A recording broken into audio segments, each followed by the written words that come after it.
Buen día, muy buenos días, damas y caballeros.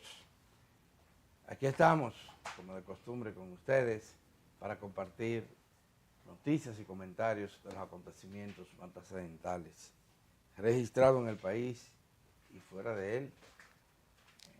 Milicen Uribe, buenos días. Buen día o buenas madrugadas, un poco trasnochada. Sí, Lo la de vigilia de anoche Sí, a las 3:45 fue la sentencia. fue la sentencia. Ahí estaba sí. yo despierta, Alberto. Y Tú estábamos sabes. todos en eso Sí. porque, como ustedes saben, es el primero de los 5 grandes expedientes de corrupción, Sí. el primero que se conoce y que involucra nada más y nada menos que a 2 hermanos, involucraba a 2 hermanos del expresidente Danilo Medina. Uno de ellos fue condenado a 7 años de prisión tras hallarse culpable de tráfico de influencia, de lavado de activos, De corrupción de administrativa. corrupción administrativa. Y la verdad es que eran muchos los cargos que pesaban contra él, la mayoría de ellos que requerían de penas bastante altas. Fue condenado a 7 años de prisión. La hermana fue liberada, al igual que el ex director de la OISOE. de la OISOE y del PROMPER. Ajá. Sí, el vicepresidente del PROPE, que es Fernando Rosa. Fernando Rosa, un santiaguero. Exactamente, mírenlo Guadiano, ahí en pantalla, mírenlo guadiano. ahí en pantalla, Fernando. Fernando Rosa fue liberado de culpa. Absuelto. Absuelto. También el ex ministro de Salud Pública, Freddy Hidalgo. Freddy Hidalgo. La verdad que quienes conocen a ese hombre Sí, tú siempre lo decías. solamente hablan bien, pero él tuvo que pasar una amargura muy larga, ¿verdad? Sí.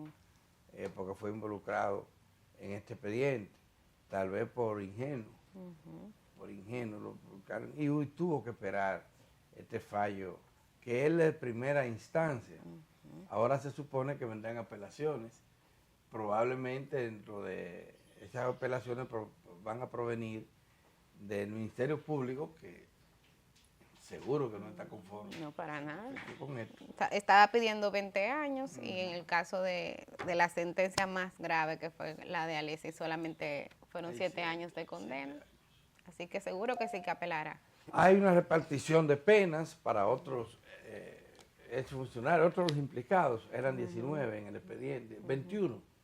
Sí, 21 personas. En el expediente, y una parte de ellos fue absuelto.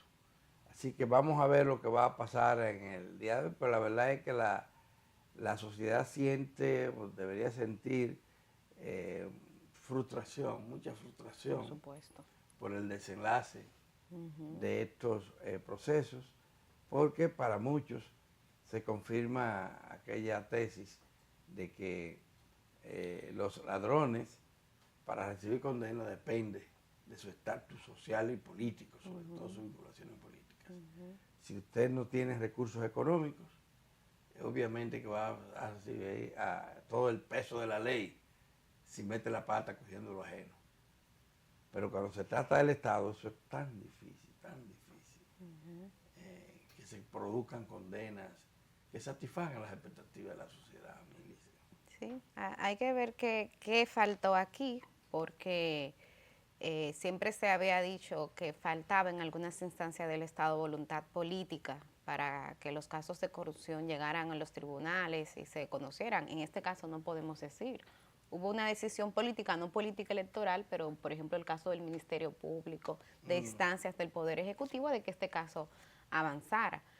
Tampoco podemos decir que no hubo pruebas suficientes. Ahí yo difiero inclusive de algunas de las magistradas, porque al mismo tiempo que en su motivación decían que hubo varios de los cargos que no pudieron probarse en algunos de los imputados, al mismo tiempo se quejaban prácticamente de que el Ministerio Público las había sobreabundado en el caso de las pruebas. Recuerdo que la jueza decía que le dieron un contenedor de pruebas y que hubo pruebas, por ejemplo, que estaban compuestas por miles de cheques. ¿Tú me entiendes? Entonces, pruebas hubo. Entonces uno se pregunta, ¿qué más falta a Adalberto Grullón para que los casos de corrupción reciban la condena que se necesita aquí. Cualquier delito menor tiene una condena de 7 años. Y aquí estamos hablando de cargos tan graves como enriquecimiento ilícito, estafa contra el Estado, Adalberto Grullón. Y sin embargo, en el mejor de los casos, una condena de apenas 7 años. Tú recordarás, y la ocasión es propicia para hacerlo, recordarás aquella investigación que realizó Participación Ciudadana, encabezada por el abogado Santiago Sosa, posteriormente fue funcionario público, Santiago Sosa, sobre la corrupción, 20 años de corrupción, de impunidad, 20 años de impunidad. ¿Y qué era? Que no aparecían los casos condenatorios y muchísimos de los procesos que se inician en los tribunales no terminan ni siquiera con un juicio. Exacto, llegamos.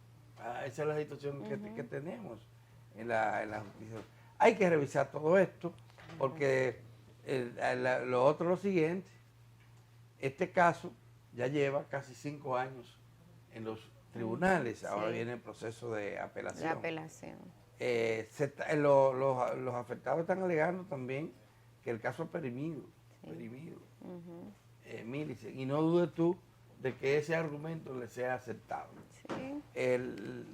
Hay antecedentes de tribunales dominicanos, sobre todo la Suprema Corte de Justicia y el Tribunal Constitucional, que hablan de que no se le puede echar la culpa a los imputados cuando estos procesos son largos. Pero el sistema necesita ser revisado. Totalmente. Porque es que dura demasiado.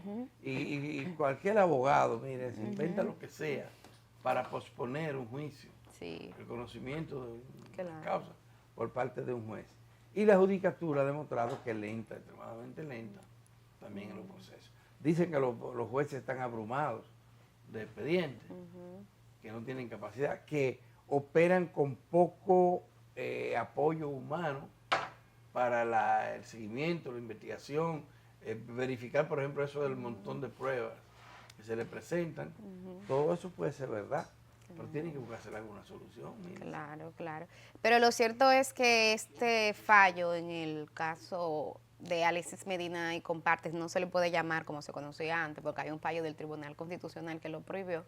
Deja un mal sabor, y tú recuerdas esa frase que abunda en el pueblo dominicano, de que si tú vas a robar, roba mucho, porque si tú robas mucho no te pasa nada. Eso parecía reeditarse en este caso, como tú dices, el tema de la frustración, la desesperanza y el mal mensaje que manda. Yo me imagino que hoy una que otra persona que tiene la oportunidad de hacer cualquier bellaquería contra el Estado hoy respiró, porque dijo, bueno, si Alexis Medina, con todo lo que hizo, que ojo, la misma jueza, o sea, yo estoy siguiendo las palabras de la jueza que dijo, en este caso está claro que hubo corrupción, y recibe una sentencia tan benigna, entonces a mí nada me pasará, lamentablemente. Eso es lo que ha ocurrido, damas y caballeros. Se van a conocer más detalles. El expediente, que la sentencia completa, será a final de septiembre, cuando la tendremos para ver los argumentos, las interioridades de esa sentencia, Millicent. El tribunal que tomó esta decisión estaba integrado o está integrado por 3 mujeres. 3 mujeres. Ellas hicieron también un esfuerzo ayer por demostrar que son independientes, que no están en política. Eso. Este no era un juicio. La decisión no tiene nada que ver con política. Yo no sé por qué tienen que hacerlo. Pero hicieron, se tomaron un buen tiempo en explicar en ese argumento, que más bien está cargado de opiniones que de hechos fácticos, como le dicen los abogados. Miren ese programa de noticias. Hoy el presidente Abinader va para Baní. No va a comer mango.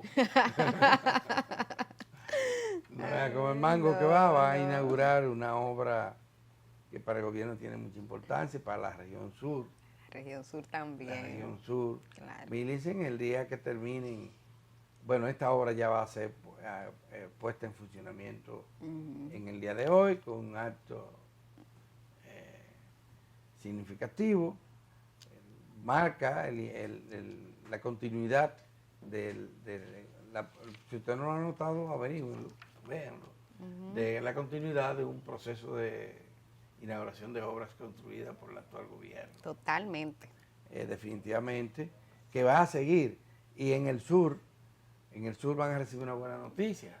El día que resuelvan el tema del tránsito, el tema vial que hay ahí en la intersección de la esquina de prolongación 27 de febrero y ¿cómo se llama? Isabel Aguiar. Isabel Aguiar, sí. Ahí en el denominado, algunos le llaman a eso el abanico, otros le llaman pintura. Pintura, sí. La esquina caliente, le dice de todo a ese sitio, que ahí están trabajando de día y de noche en ese proceso. El gobierno tiene interés particular en terminarlo y además tiene fondos disponibles, porque esos son fondos que provienen del acuerdo aquel, del adelanto de impuestos que hizo la compañía, la empresa que maneja los aeropuertos, 7 aeropuertos dominicanos, el adelanto del pago de impuestos al gobierno. Y ayer justamente se vio el cumplimiento de otra de la medida que estaban contempladas en ese acuerdo, esa renegociación, y es que se le dio luz verde para invertir Aerodón y ya comenzó a hacerlo. Ayer dieron el primer Picasso para una segunda terminal aérea, ahí en el Aeropuerto Internacional de las Américas, pero también inauguraron un centro de acopio de mercancía que viene de fuera, sobre todo aquella que ustedes piden por internet. Por internet, un courier. Un courier. Bueno, es una buena noticia. Los vanilejos están de pláceme hoy, incluyendo algunos colegas periodistas que tenían en su agenda editorial siempre el tema de la circunvalación de Baní. Es el caso de don Miguel Franjul, por ejemplo. Sí. El director del Listín Diario. Para los vanilejos es muy buena noticia porque la verdad que Baní se congestionaba muchísimo. Al tener uno obligatoriamente que entrar por ahí para ir a otras zonas del sur, el nivel de congestión, usted que viaja mucho, yo que lo hago de manera ocasional, o sea, lo sufríamos. Eso va a permitir que se descongestione el tránsito ahí. Luego, el impacto se extiende a toda la región sur porque disminuye de manera significativa el tiempo para llegar, por ejemplo, a Barahona o a Pedernales, que se supone, ¿verdad? Como hay todo un plan de desarrollo de Pedernales, que ustedes ya lo saben, que incluye puertos, hoteles, un aeropuerto, más adelante, pues entonces esto se suma a obras también como la circunvalación de Asua para poder lograr que sea más expedito el poder transitar hacia la región sur. Así que esto de entrada, excelente noticia. Hay que ver si va a tener un impacto económico en Baní propiamente dicho. ¿Por qué lo dices? Bueno, porque le sacaron la vía del centro de la ciudad. Ah, sí, y muchos negocios que se instalan alrededor de la carretera porque venden, compran, ahí la gente se para. Gata ya no lo va. Ah, eso sí. Hay que ir directamente para Baní para poder entrar. Aunque hay una observación, pasó en Bonao, pasó en La Vega, que establecimientos comerciales muy reconocidos, entonces se instalaron en las afueras. En las afueras. Ah, bueno. Caso del típico Bonao. Ah, bueno. Vaya, sí. Valga la propaganda. Valga la cuña. Valga la cuña. Bonao tiene su en la nueva autopista. Bueno, eso vamos a ver lo que va a pasar en Baní, pero a partir de hoy, señores, vamos a transitar por la nueva circunvalación. Y lo que bonita sí es.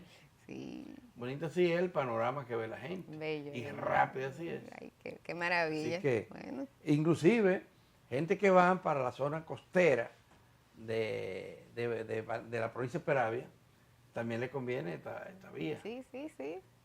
Tú has ido a la Salina. Pero claro. Me encanta la Salina. Claro. Bueno, en Parque hay un área protegida ahí. Sí. Que está yendo mucha gente. Pero además, en la caldera, en la bahía propiamente dicho, ahí la gente disfruta bastante. Sí, el ritmo de visitación ha aumentado después del COVID de manera significativa y los mismos dominicanos están yendo. Pero son los dominicanos los que van por ahí más, Claro, no son tantos turistas, no son dominicanos.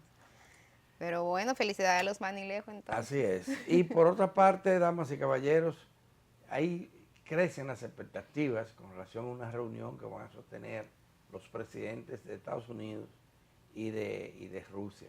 Esa reunión será mañana viernes. Así es. Y el tema a discutir es Ucrania, la guerra de Ucrania. Es un intento por ver si se le pone fin ya a un conflicto bélico que lleva más de 3 años. Así es. Milicen, y que ha dejado a cientos de miles de muertos, según se dice. Eso no ha trascendido tanto. Pero fíjense que solo en los intercambios de prisioneros, que eso sí lo han acordado, Ucrania y Rusia, se han liberado más de 10.000. Ya tú sabes. Solo prisioneros, Solo prisioneros. Están detenidos ahí. Vamos a Europa está de pie. No durmió anoche, ni antes de anoche. Igual Ucrania, porque se consideran marginados por parte, sobre todo, de su aliado, Donald Trump, de su aliado de los Estados Unidos, que incentivaron esa guerra, que estimularon esa guerra, ¿verdad? Y que ahora le quieren sacar el pie a otros que se metieron en ella, motivados por los Estados Unidos, como es el caso de la mayoría de los países de Europa, ¿verdad? Sin la persuasión de Estados Unidos, Europa, que es la gran perjudicada de esa guerra, además de Ucrania, después de Ucrania, Europa no se hubiese metido. Claro. Y ahora entonces la quieren dejar al margen de las discusiones. Ayer, Donald Trump, sin embargo, sostuvo reuniones con los países europeos, y también con el presidente de Ucrania, para tratar de explicarle que no, que al final va a ser Ucrania la que va a decidir, que él está intentando crear puentes, hacer las cosas más fáciles. Bueno. Vamos a ver. Y que luego de lo que pase en la reunión de mañana, entonces veremos si los aliados se unen de nuevo. Sí, se comparten. O si Rusia sigue fortalecida. En todo este proceso de negociación y de información, la guerra continúa. Y Rusia sigue avanzando en la ocupación de territorios. Sí, que justamente el tema de los territorios es uno de los que está en agenda, porque lo que ha adelantado, así de manera extraoficial, el Kremlin, es que las demandas de Rusia implicarían el tener de manera oficial de estos territorios que le ha logrado ir ganando a Ucrania, una condición que ya Ucrania también había adelantado, no aceptaría, y también varios países de Europa.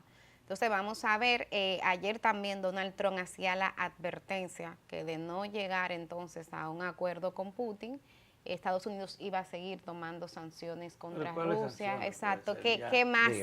¿Cuál otra sanción le cabe? Pero aquí lo lamentable, además del elemento humano que tú señalabas de manera principal y que yo suscribo, es el impacto que también tiene en materia macroeconómica. O sea, toda esta incertidumbre que prevalece hoy día en el aspecto económico tiene que ver con conflictos como estos. Recordemos que cuando este conflicto estalló en el 2022, la inflación también se disparó en todo el mundo, y que aquí en República Dominicana lo sentimos mucho porque importan o exportan, mejor dicho, al mundo materia prima que es vital. Entonces, el lograr que este foco de conflicto cese vendría también a abonar un poco de tranquilidad al comportamiento de la economía a nivel mundial. Esa es la realidad, damas y caballeros, esa es la situación que tenemos a nivel nacional e internacional. Así es. Milicen Uribe. Hay expectativas, siguen las expectativas de cambio en el tren administrativo. La verdad que ha sufrido la gente, los afectados, los mencionados, porque se suponía que ya a esta altura de juego. Y eso iba a estar consumado.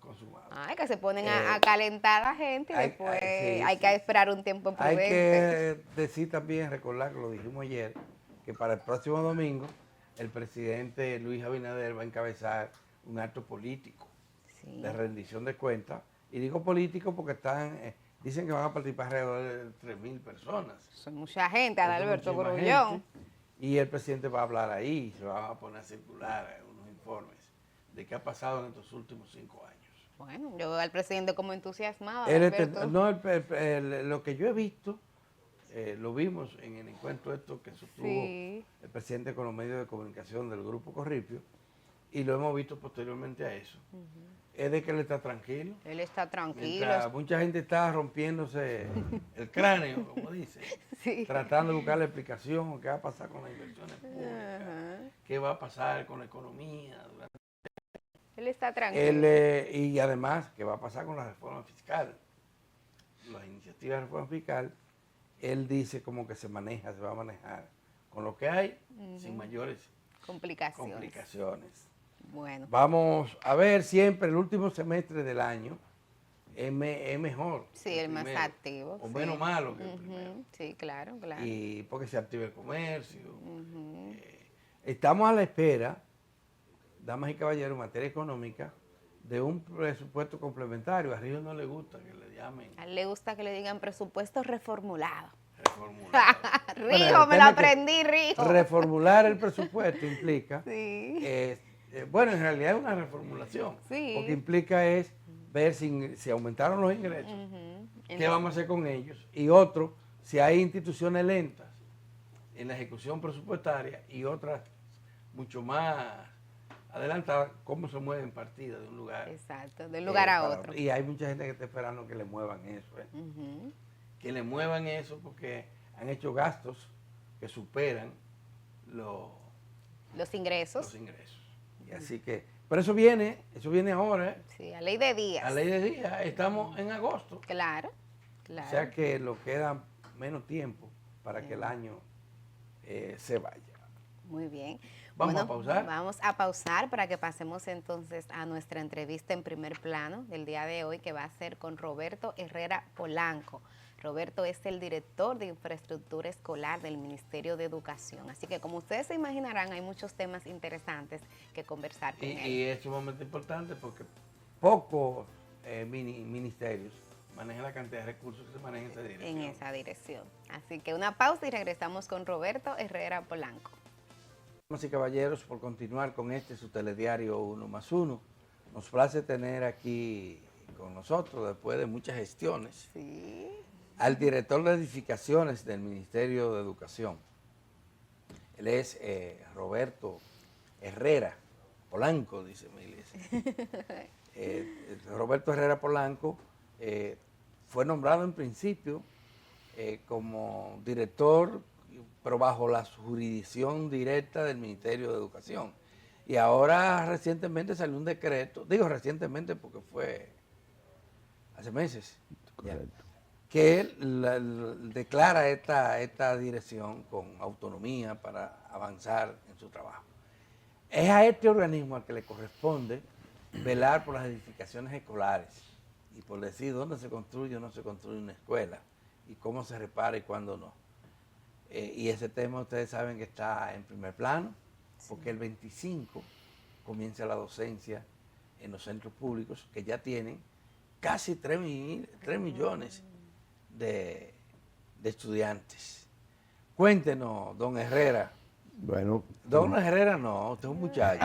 Eso de don es para nosotros. Gracias por el piropo. No, primero, muchísimas gracias por permitirme estar aquí, comunicarme con el país. Sí, correcto. Y por venir a este programa que es tan legendario y tan tradicional en nuestra comunicación. Como siempre, un beso a mis hijos que me están mirando y a mi esposa. Eso tengo que hacerlo con cada programa. Tómese el permiso. Sí, sí. Mira, realmente en febrero de este año el señor presidente me honró con la designación de dirigir esta entidad que realmente en abril, en este mes de abril pasado, fue que nació como institución la Dirección de Infraestructura Escolar, porque fue ya que finalmente se pasó del mandato que estaba estipulado en el decreto a la práctica ya cuando el Ministerio de Administración Pública aprueba lo que es el organigrama de esta entidad. Realmente a partir de abril es que estamos ejerciendo de manera real lo que debemos hacer en esta dirección, que es desconcentrada, no descentralizada. O sea, desconcentrada es que en este caso, que también fue aprobada como una unidad ejecutora, tiene la libertad financiera y operativa. Sin embargo, mantiene un vínculo muy estrecho con el Ministerio de Educación, en este caso presidido por nuestro ministro Luis Miguel de Campos. Usted tiene ya un diagnóstico, supongo, de la situación de las edificaciones escolares, de los déficits que tenemos, de las precarias condiciones de algunas escuelas y también de lo que hemos avanzado. ¿Podría sintetizarnos ese informe? Sí, mira, para hablarte de eso, evidentemente tenemos que irnos al origen.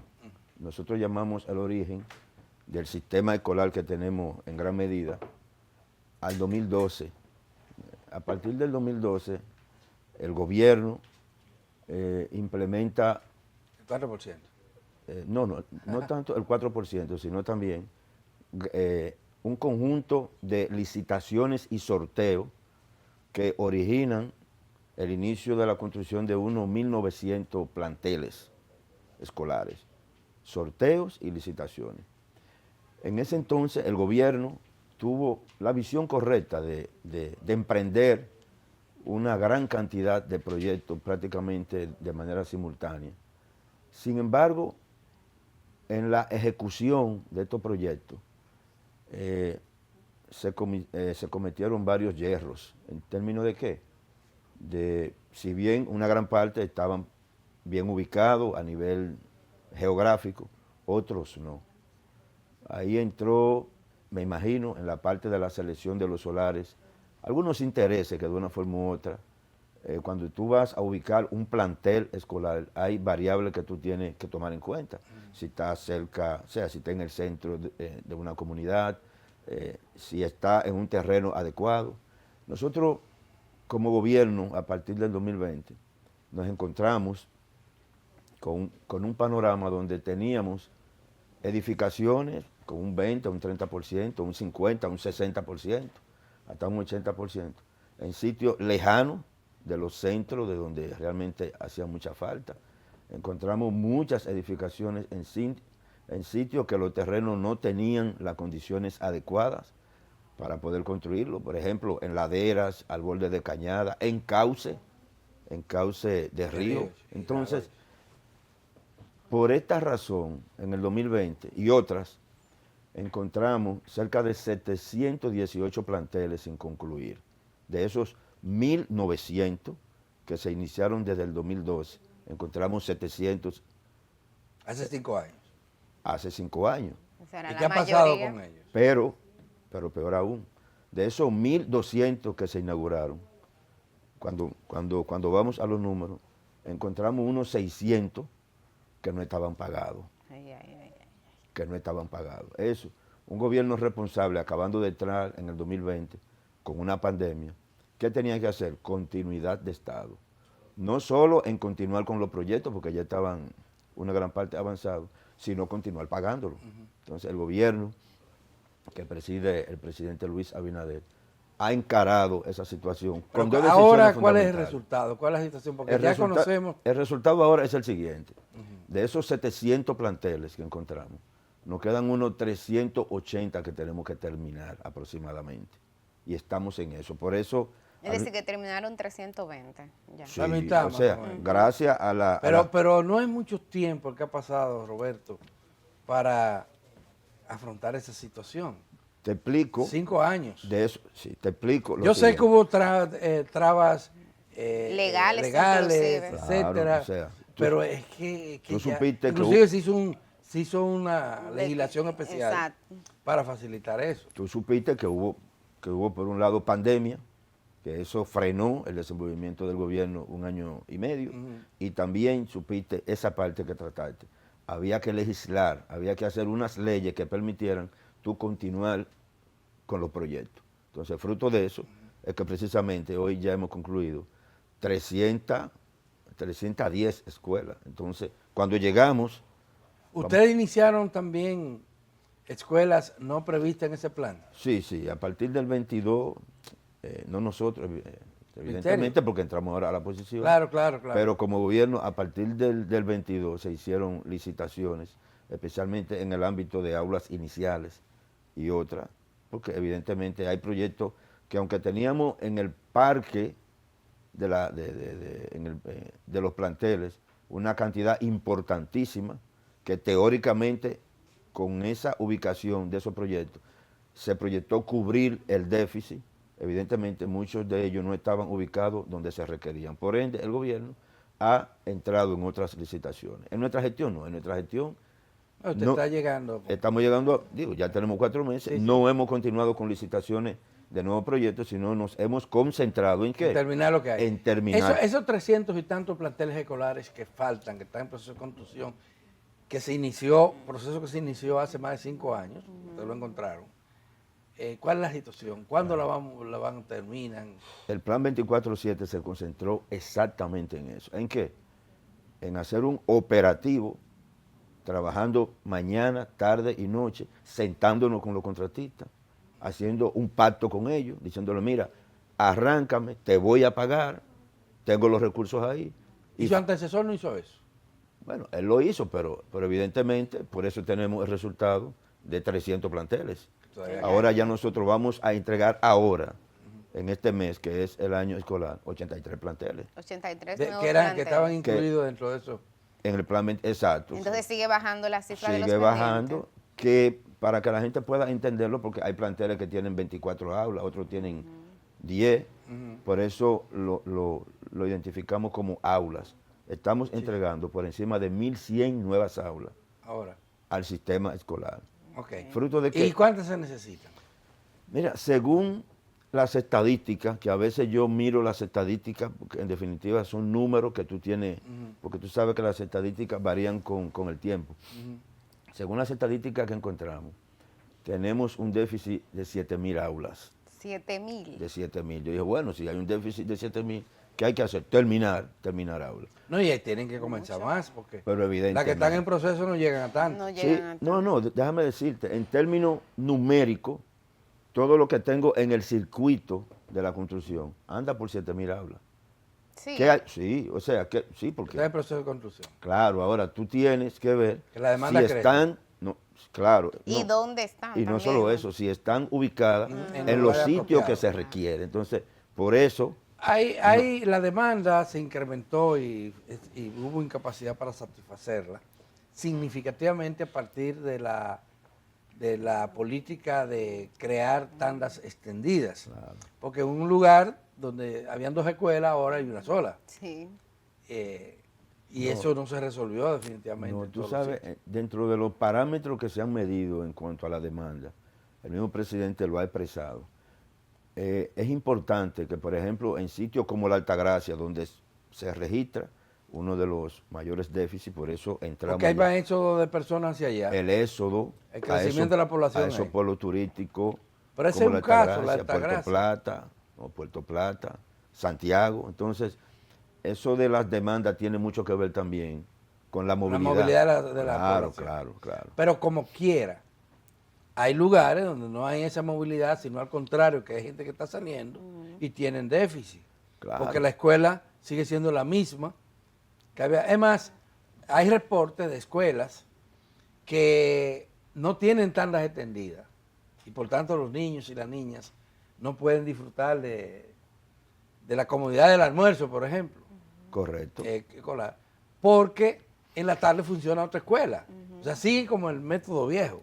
Y creo que hay un 20%, 25% de las escuelas que están en esa condición. Mira, Adalberto, nosotros vemos que todo tiene un proceso. Evidentemente nosotros, con el accionar de unos años, en el caso del gobierno, y en el caso nuestro de unos meses, no vamos a resolver todos los problemas de manera simultánea. Nosotros vamos de manera paulatina con 2 criterios claros. Eficiencia, o sea, terminando los proyectos donde deben terminarse, eficiencia y transparencia. Es decir, vamos a invertir donde tenemos que invertir, vamos a terminar, vamos a hacer una alianza como lo hemos hecho con los contratistas. Tú no has escuchado mucho de que los contratistas por un lado están inconformes, No se están movilizando. que no confían en la gestión. No. O sea, hay una alianza real entre el contratista y la dirección de infraestructura. ¿Por qué? Porque ellos saben que queremos pagarle, les estamos pagando, y ellos saben que están trabajando y que se sienten cómodos. Pero aquí mismo en el Gran Santo Domingo, Ajá. casi siempre a Mili se le encanta poner el ejemplo de los De Alcarrizos, los Alcarrizos, que se lo hemos visto. que hay una red como de 6 o 7 escuelas Sí. en proceso de construcción desde tiempos inmemoriales. Claro, Alcarrizo, ¿Y Pedro por Gran. qué? Porque una de esas escuelas la edificación Sí. está hecha, casi terminada. Hay Alguna- una que el ayuntamiento de Los Alcarrizos tiene una terminal de camiones Sí. y está llena de basura al lado de la escuela, porque opera una escuela ahí mismo. Mira, yo tengo, encontramos cientos de escuelas entre un 70 y un 100% para terminarla. Oye, Es cierto, hay sitios como, o sea, en municipios como en Valcarrizo, en Santo Domingo Este y otros, donde tengo varias escuelas en esa situación, pero también es cierto que estamos entregando varias de esas escuelas. Sí. ¿De acuerdo? O sea, como te dije anteriormente, esto es un proceso que llevamos, vamos bien, pudimos conseguir la meta que nos trazamos para estos 5 meses. Mira, históricamente, el promedio de entrega de aulas en un año ronda 800, 900, 1100, hasta 1500 hemos tenido pico. Pero con la crisis que se de tiene, entrega de eso hay que aulas. acelerar. Con la crisis que tenemos, en 4 meses te estamos entregando en 6. O sea, pongamos desde enero hasta Agosto. hasta agosto, 8 Son meses. 8 meses. Estamos entregando por encima de 1100 aulas realmente. ¿Y qué proyectamos? A diciembre. Entregar no menos de ¿Dinero no 1700. falta o falta? Mira, el dinero, para que tú tengas una idea, la Dirección de Infraestructura tiene un presupuesto este año de 11.000 millones y una pregunta, ¿ese presupuesto viene del Ministerio de Educación? del Ministerio de Ok. Educación. Evidentemente, para el próximo año, para el 26, Se necesita más. va a tener, claro que sí, se necesita más y va a tener. Y ahora para el presupuesto Reformulado. reformulado. En el reformulado estamos solicitando, Un poco más. claro que sí. Y vamos hay a que hacer- buscarlo. Porque Bueno. el otro elemento que también Va a depender del ministro, evidentemente, Sí, sí, sí. y del presidente. que incrementó la demanda de aulas es que este gobierno, y es un mérito que se le atribuye, decidió reducir la edad mínima para Claro. ingresar a la escuela. Y ahora los niños entran a los 3 años. Claro. Y entonces eso implica aulas especiales con eso. Ahí hay algún plan. Sí, mira, nosotros evidentemente estamos importantizando.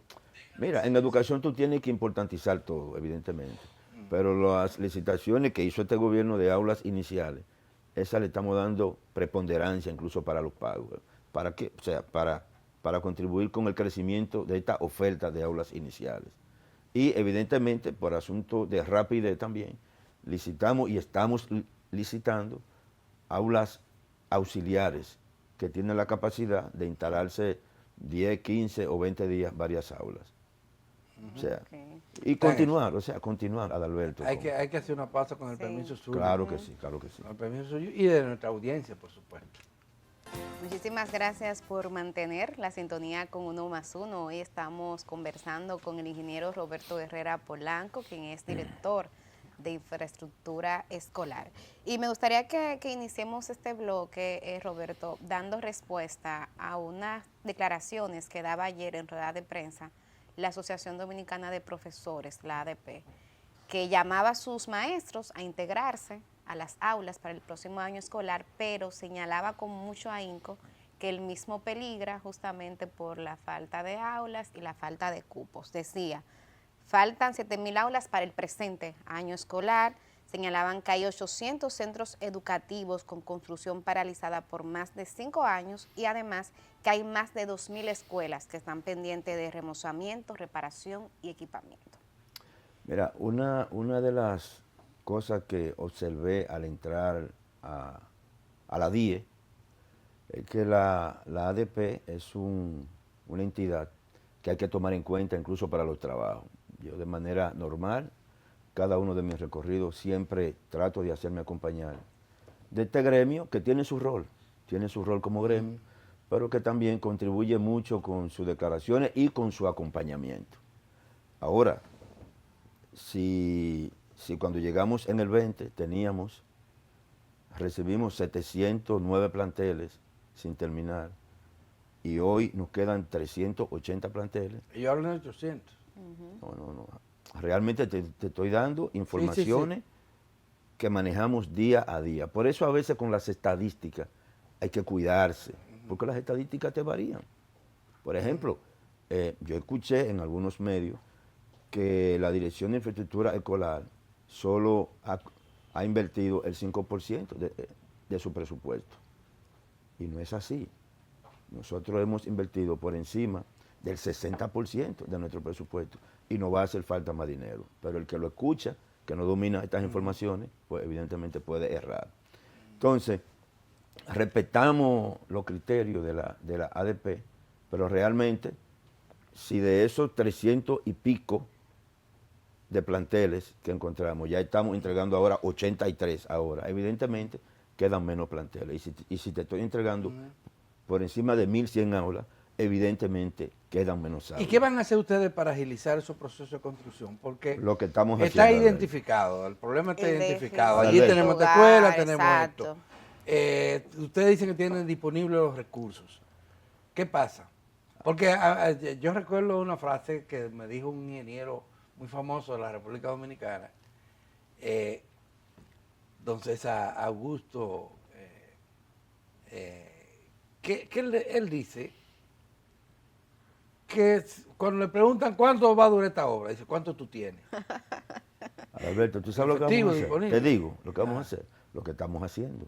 O sea, construir aulas permanentemente, terminarla, manejando los recursos con una buena gerencia y transparencia, porque en el Estado tú tienes que ser transparente, tú tienes que cumplir con las leyes y con los procedimientos burocráticos. Entonces, por encima de eso, continuar con el plan 24/7, que es lo que hemos determinado que hay que hacer. En definitiva. La ADP está hablando también de deterioro de otros planteles seculares. Sí, nosotros encontramos un deterioro en muchas escuelas, evidentemente. Y por eso el gobierno, desde el 20, lo que se ha ocupado es de terminar esos nuevos planteles que están entrando y montar, como lo hicimos ahora en el plan 24/7, un programa de mantenimiento correctivo real, como lo estamos haciendo, licitando permanentemente los mantenimientos e incorporando por encima de 56 empresas a trabajar de manera continua, con la novedad que lo estamos implementando ahora, de que de una vez entrados los estudiantes, continuar trabajando los fines de semana, eso está estipulado en los contratos y así deberá hacerse, de manera permanente de viernes a domingo. ¿Por qué? Porque hay que reconocer que lo que encontramos no fue una panacea a nivel de la infraestructura escolar. Pero ¿qué debemos hacer como gobierno? Enfrentarlo y resolver, lo que es lo que estamos haciendo. En definitiva, continuar con el plan 24/7, ¿verdad?